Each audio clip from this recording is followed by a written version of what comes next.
It is the soldier and not the poet who has given us freedom of speech.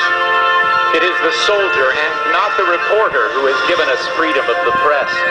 It is the soldier and not the campus organizer who has given us the freedom to demonstrate.